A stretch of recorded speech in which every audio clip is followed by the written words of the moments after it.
跟住落嚟啦，我哋就會拉翻一個大腿四頭肌嘅肌肉。咁邊度係大腿嘅四頭肌咧？就會係由你嘅股骨啦，去到你膝頭哥正前方呢一段嘅肌肉。咁個做法咧，我哋會首先揾一樣嘢扶住啦，譬如係牆啊咁樣。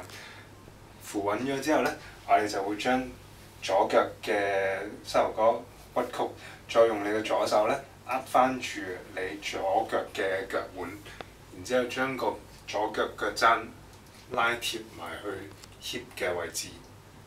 去到呢個位置之後咧，就再深呼吸一啖，將個左腳嘅膝頭哥咧向後移起。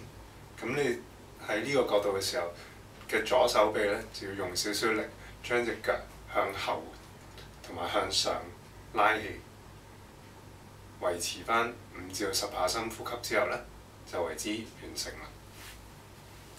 做完一邊之後咧，就會擰轉另一個方向做埋右邊，都係同樣嘅動作，用右手拉翻右腳嘅腳腕啦，將右腳踭貼埋去右邊嘅 hip， 挺直翻個上身，然之後拉起